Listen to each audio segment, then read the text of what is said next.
Aware, who you guys are going to give us an update on all the amazing things happening over there. So welcome. Thank you. Thanks for having us. Yeah, congratulations on officially being the executive director. Yes. Oh, I'm so excited. I know.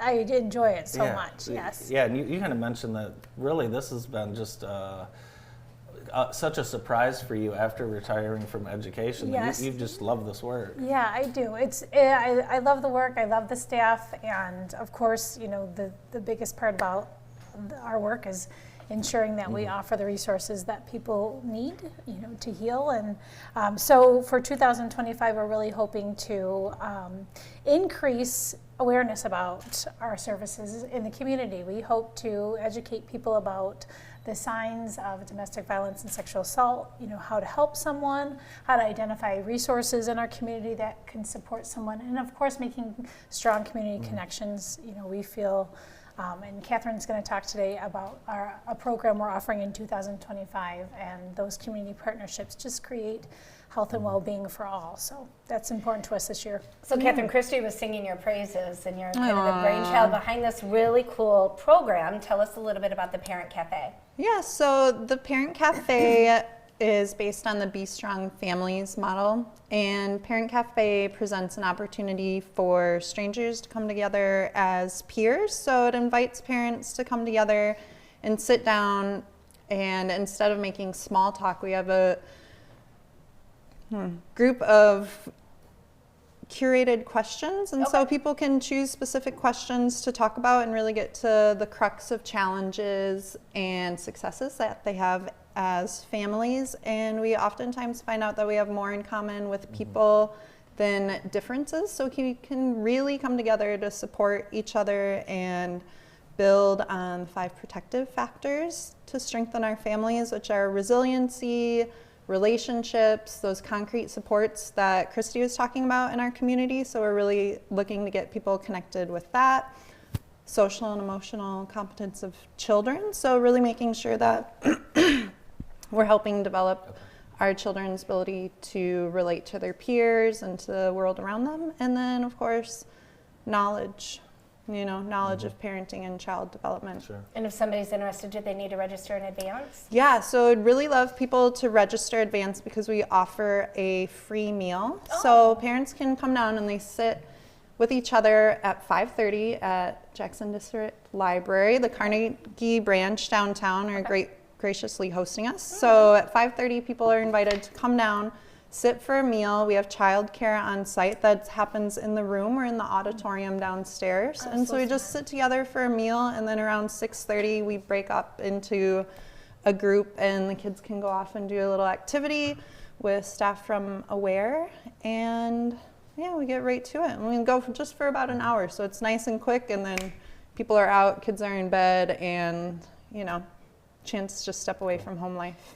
Christi, we really enjoyed the Men Who Cook event. Yes, I'm still full from that evening. What other things are you looking forward to this year? We have some exciting things that we're planning for the year. Of course, April is Sexual Assault Awareness Month, so we'll be doing several activities. I hope to come back and share some of the ways the community can be involved. We are going to do a community brunch, an appreciation brunch in May, just thanking all of our community partners, our donors, those who volunteer. We hope to do a Walk for Survivors in September. And again, we'll do some fundraisers in the spring as well, some larger events. And then, of course, already back in October for Domestic Violence Awareness Month and Men Who Cook again. So.